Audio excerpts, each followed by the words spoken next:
Mhm.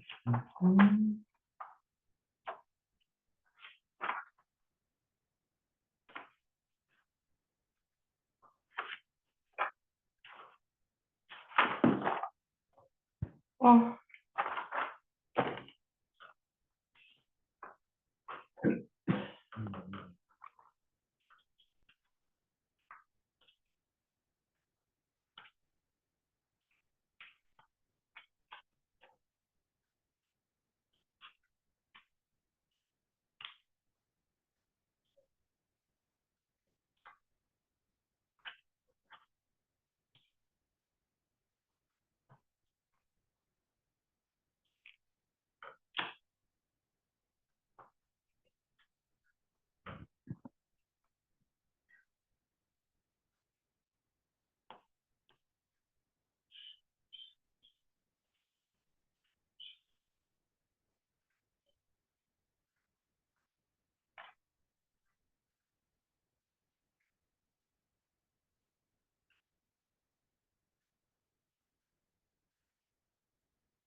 Hello, Mario.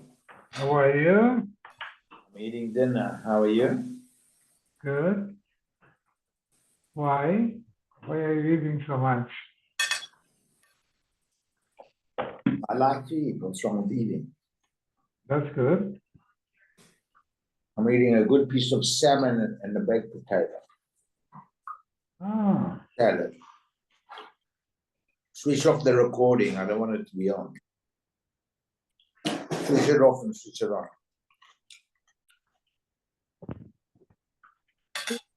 72.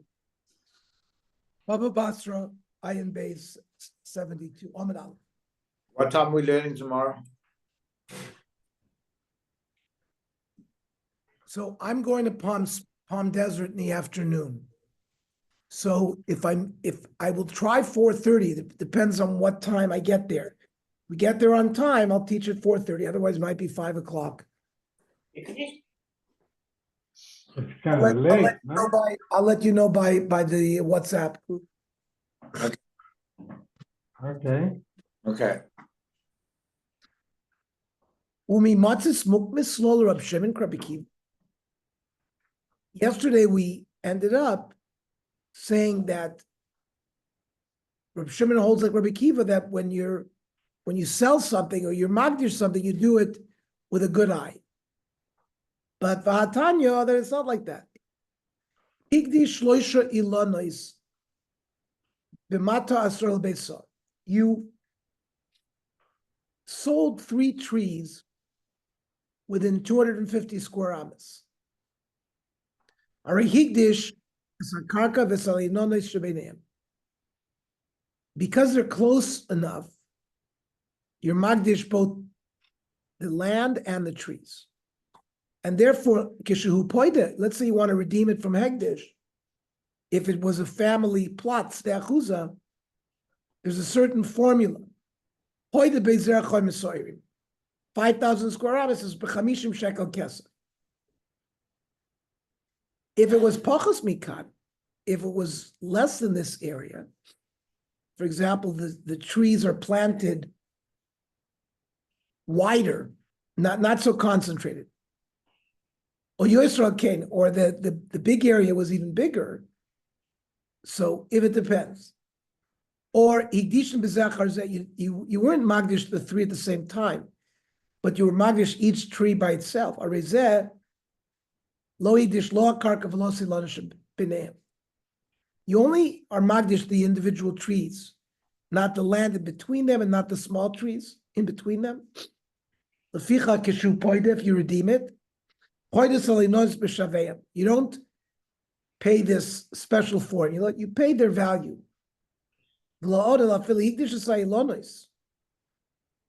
Let's say these trees were wide apart.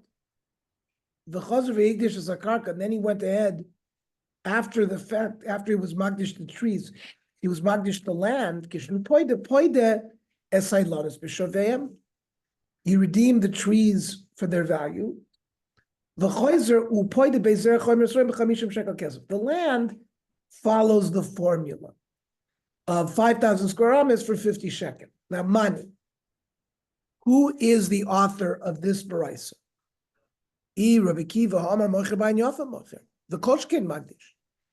So you're not going to retain anything. You sell everything. So you sell only the minimum. That's by a sale. Aval Magdish, by Yofa Magdish. Here the Chachamim agree with Rabbi Kiva that by Hagdash of the base of Mikdash, you do it by Ein Yofa. So Elapshita, that this halach is Reb Shimon, who is like a third way. Like when he said that when you sell a field or you Magdish a field, you don't include the bor and the gas. However, Reb Shimon aliba deman. Reb Shimon is going who? Rabbi Kiva, Amar Moiche Bain Yofa Moiche, V'kol Shekin Magdish. It can't be Rabbi Kiva. He holds both by sale and Hagdasha, you don't retain anything. Elapshita Shalibid Rabbanon. And Reb Shimon has a middle ground. Kasafa Reb Shimon, he disagrees with the Chachamim. That just like a moicher sells ba'ayin ra, a magdish also magdish ba'ayin ra, u'mishaya ara, and he retains land for himself. Elakasha, how come Reb Shimon said that by the carob tree and the sycamore tree, hoil v'yinoikim is the hegdish, since hegdish can have a claim that these trees are nourishing from their land, so he's not retaining any land. So how can you say that Reb Shimon holds he's magdish b'ayin ra? Ella Reb Shimon, who said in the Mishnah that if you're magdish a sycamore or a carob with the field, that's what the Ram Drabanan Karmelahu. That's according to Chachamim, not according to him. Lididi, according to me, just like when you sell, a seller sells stingily, Magdish Nami Bayin Ra Magdish. The Shir Meshayan, he retains land around his trees, so his trees can nourish from it. And therefore, when he's Magdish a field, he does not give him the Charuv and the Shikma. Lididchu. according to you, that you're magdish it b'ayin yafa, at least oideli mia shelo yigdish el charva morka v'sad nashikma. If you weren't magdish the whole field, just those 2 trees, because they take nourishment from the ground around them, that's why, but not other things. But I mean, the Rabbanan Loishna, we make no. Once someone is magdish b'ayin yafa, he's magdish everything that's in the field, not just the carob and the sycamore that take nourishment from the land. Okay. So how did we set up the Mayu Kimtala, Reb Shimon? We set up the Baraisa by Hektish, like Reb Shimon. So Ema Seifa. Susie, Sue, Ema Seifa. V'la'od, elafilu Hektish Asailonis. Oh, thank you, Susie. What? No, look, you made the banana. Yeah. I'll have that. Ema Seifa. V'la'od, elafilu Hektish Asailonis, v'chazav Hektish Sakarka. You didn't magdish the 3 trees at one shot, but you magdished each tree individually. And then you were magdish the land. When you redeem it, this is your ancestral field, and you gave it to Hegdish to use for 49 years. In 50th year, you're allowed to be poided. There's a certain cost per year.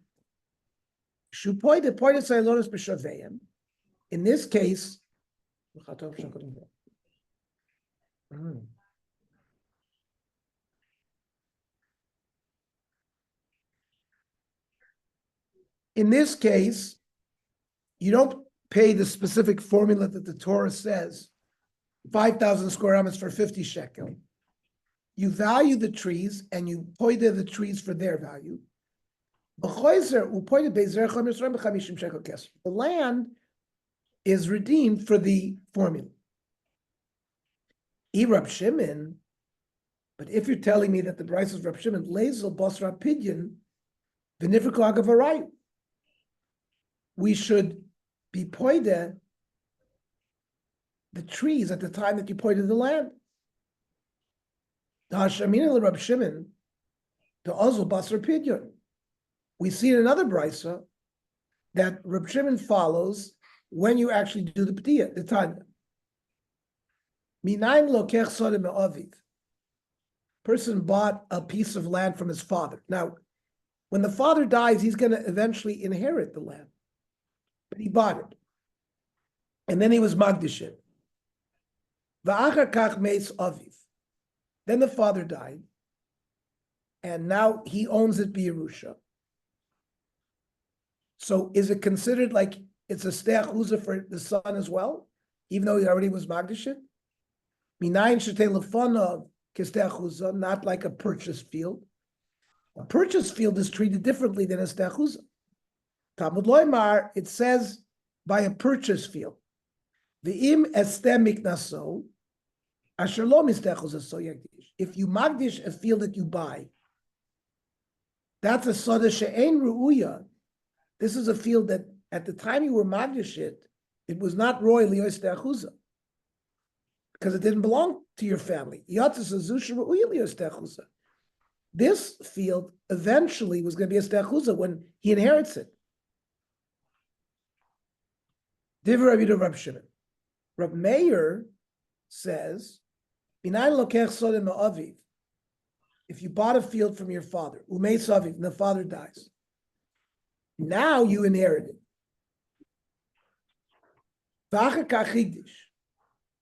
And then he was magdish it.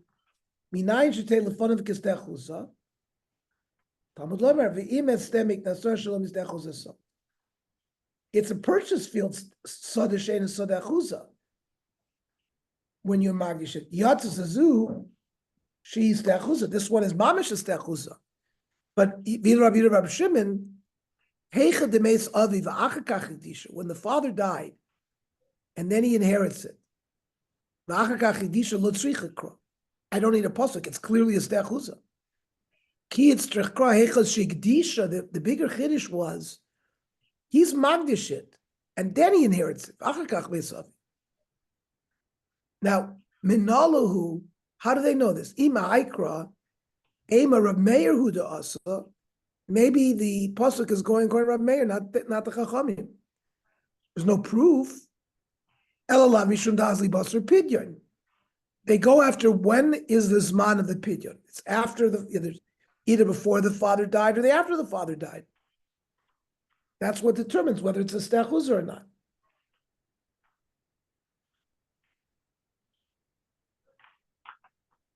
Rav Nachman Bar Yisrael. Really, Rab Shimon and Rab Yehuda do not calculate whether it's a stechuza based on when it happens. They found a pasuk and they darshaned it. She'im kain lichtuv kraveim estem miknaso asher lachuzaso. What's the second word sodeh? Or inami asher lo stechuzaso. My asher lo mistechuzaso. From the misteh, it's a part of the field.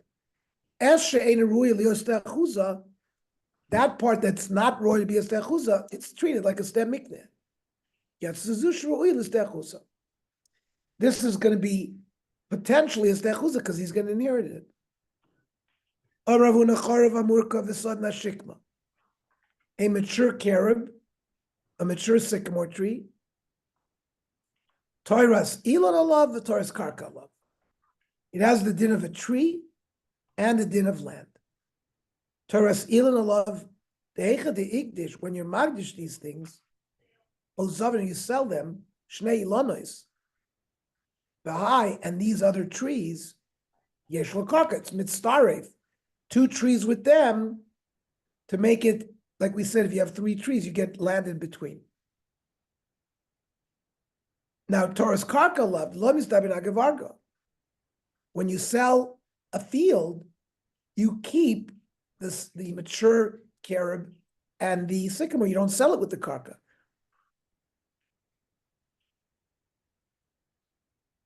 It's considered like another piece of field that he's mishayir for himself. Now there's something similar. Amar Avuna, oimer, a large sheaf of wheat. Sheyesh bo sasayim, 2 saws. Toras oimer alav, Toras gadish alav. It has a din of an oimer and a gadish. Regarding the din of shikha, you have shikha, leked, and peya. If the farmer leaves something in the field, it's for the aniyim. Toras oimer alav, sheshnei umrim. If somebody forgot 2 sheaves, it's shikha. You can't go back and take them, but shlosh, 3 of them are not. Now, if you forgot 2 regular ones, the who, but the oimer is 2 sasayim, eno shikha. It's considered even bigger to make it 3. Torres gadish, I love this non oimer sheyesh bo sasayim v'shachku. If you have an oimer worth, which is 2 saw, and you forgot it in the field, ain't shikha. It's not considered shikha, and the ani doesn't get it. When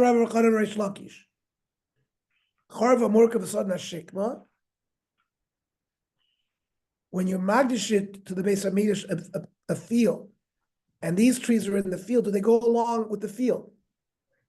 Banu l'machlokes Rav Menachem, Rabbi Yosef Rabban.